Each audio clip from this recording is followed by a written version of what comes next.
Hello students, myself Karthik Patel and welcome to my YouTube channel Mathematics.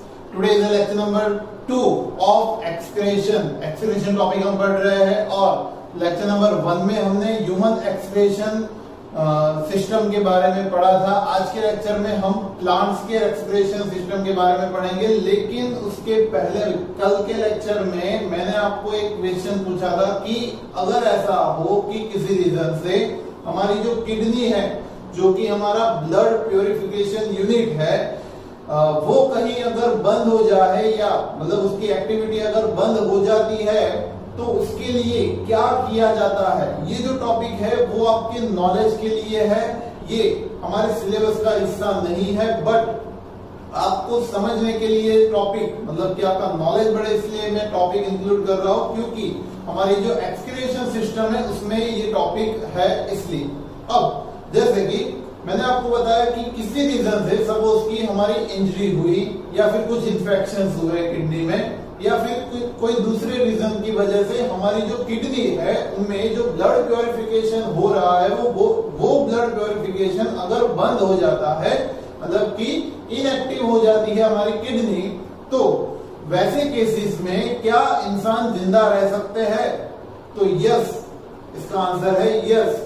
जी हाँ, इंसान जिंदा रह सकते हैं और उनके लिए एक यूनिट होता है दैट इज आर्टिफिशियल किडनी।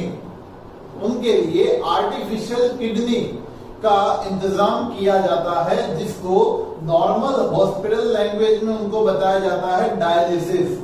सो आपने अपने रिलेटिव्स के बारे में अपने सुना होगा कि उनको हॉस्पिटलाइज किया गया है डायलिसिस के लिए। अब ये डायलिसिस क्या होता है? सो डायलिसिस मतलब कि जो एक्टिविटी हमारी किडनी में हमारी बॉडी में हो रही है वही एक्टिविटी हम किडनी में अगर नहीं होती है तो उनको एक आर्टिफिशियल किडनी लगाई जाती है। जैसे कि आपको यहाँ पे एक इंसान फिगर में दिख रहा है, वो बेड में लेटा हुआ है और उनको डायलिसिस किया जाता है। डायलिसिस के लिए डायलिसिस यूनिट होता है जिसमें वो बहुत ही एक टेबुलर स्ट्रक्चर होता है, ट्यूब्स का बना हुआ एक स्ट्रक्चर होता है और वो ट्यूब्स में फिल किया जाता है डायलिसिस लिक्विड, जो कि बहुत ही प्योर होता है और उसका जो ऑस्मोटिक प्रेशर होता है, ऑस्मोटिक प्रेशर मतलब कि उनका जो प्रेशर होता है वो हमारे ब्लड के प्रेशर के साथ मेंटेन किया जाता है। मतलब हमारा ब्लड प्रेशर जितना हो उतना ही उनका ये डायलिसिस फ्लूइड का ऑस्मोटिक प्रेशर रखा जाता है और हमारी आर्टरीज में से ब्लड को लिया जाता है और एक पंप के थ्रू ये सेक्शंस में से ये जो ट्यूब्स है उसमें से पास किया जाता है। अब ये ट्यूब्स में एक सेमी परमिएबल मेम्ब्रेन्स आए हुए होते हैं, मतलब कि उसमें कुछ ऐसा नहीं होता कि हमारा ब्लड ये डायलिसिस लिक्विड के साथ मिक्स हो जाता है, ऐसा नहीं होता। हमारा ब्लड वो पाइप्स में ही पास होता रहता है और डायलिसिस फ्लूइड उसके सराउंडिंग में होते हैं। बट ये जो सेमी परमिएबल मेम्ब्रेन होते हैं वो क्या करते हैं, तो हमारे ब्लड में जो यूरिन है दूसरे सॉल्ट से, जिसको यहाँ पे जो भी नाइट्रोजनियस वेस्ट है जिसको बॉडी में हमारे ब्लड की जरूरत नहीं है, तो उनको वो जो एलिमेंट्स है वो डायलिसिस फ्लूइड को दे देंगे और ब्लड हो जाएगा प्योरीफाई। अब ये जो डायलिसिस फ्लूइड जो कि वेस्ट बन गया है वो एक दूसरे सेक्शन से बाहर निकाल दिया जाता है और continuously pure dialysis fluid fill किया जाता है। ठीक है, सो ब्लड में जो भी इम्प्यूरिटीज थी वो डायलिसिस फ्लूइड के थ्रू बाहर निकल गई और ब्लड एकदम प्योर होके वापस से हमारे वेन्स में चढ़ा दिया जाता है। तो मतलब पूरे बॉडी के ब्लड की एक दिन में प्योरिफिकेशन प्रोसेस हो जाती है। तो ये डायलिसिस प्रोसेस के थ्रू किया जाता है। सो ये है नॉर्मल डायलिसिस प्रोसेस जो कि हॉस्पिटल्स में की जाती है। ठीक है, अब नेक्स्ट हमारे टॉपिक में आ जाते हैं हम, ट्रांसपोर्टेशन इन प्लांट्स। प्लांट्स में किस तरह से ट्रांसपोर्टेशन होता है। सबसे पहली बात कि जैसे एनिमल्स में स्पेशल ऑर्गन्स प्रेजेंट होते हैं ट्रांसपोर्टेशन के लिए, वैसे प्लांट्स में ऐसे स्पेशल ऑर्गन्स नहीं होते हैं। किडनी जैसे स्ट्रक्चर प्लांट्स में प्रेजेंट नहीं होते।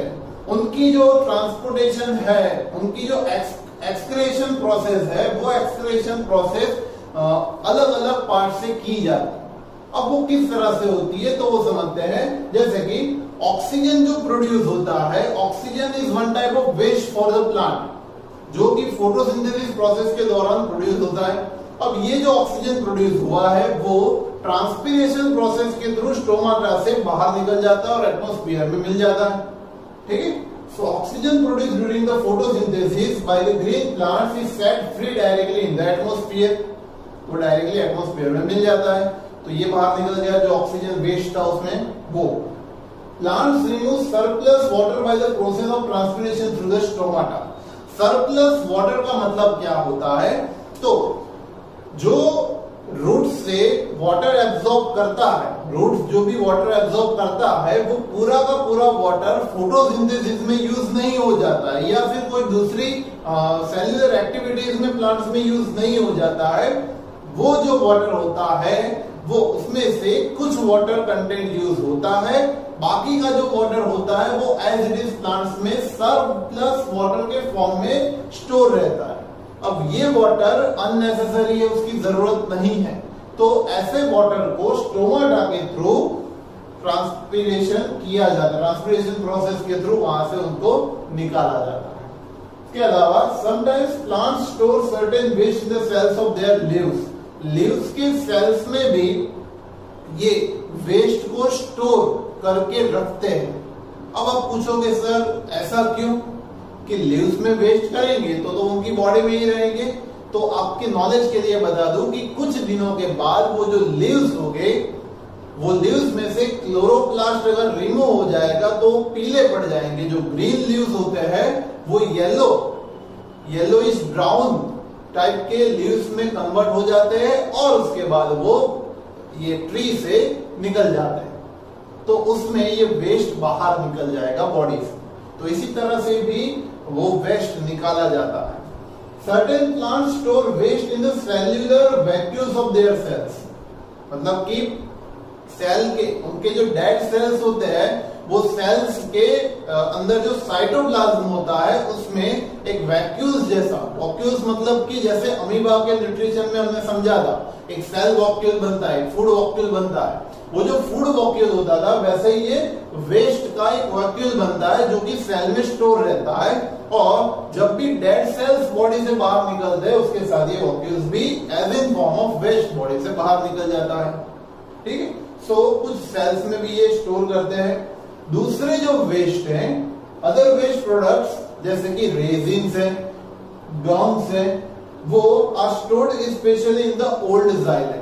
जनरली जो उनकी जो ओल्ड जाइलम होती है, पुरानी हो गई जो जाइलम होती है उसमें ये गम्स या रेजिन स्टोर किए जाते हैं और टाइम बाय टाइम उनके स्टेम्स के जो बार्क होती है वहां से वो निकलते रहते हैं। आपने देखा होगा किसी ट्रीज में उनकी बार्क से अगर कुछ कट लग जाता है तो उसमें से गम्स निकलते रहते हैं।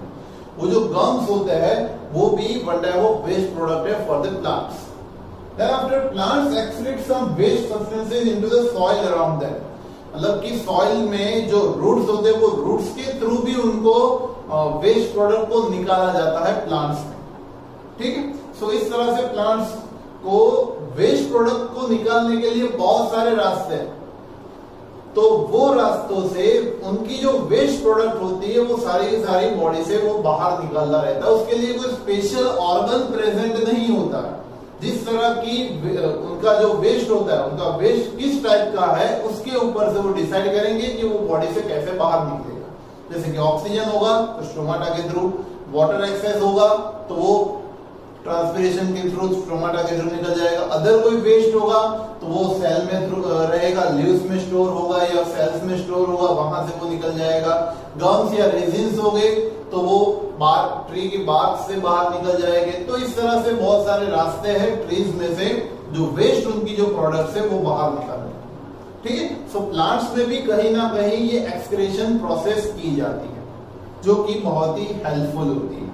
ठीक है, सो ये एक्सक्रीशन टॉपिक में ह्यूमन एक्सक्रीटरी सिस्टम का किडनी और नेफ्रॉन वाला जो टॉपिक है वो एग्जाम में पूछने के बहुत ही आईएमपी क्वेश्चन में से एक है। और प्लांट्स की जो ट्रांसपोर्टेशन है उसमें से ऑब्जेक्टिव्स पूछे जाते हैं। ठीक है, यहाँ पे ये चैप्टर कंप्लीट होता है आज के लेक्चर के लिए।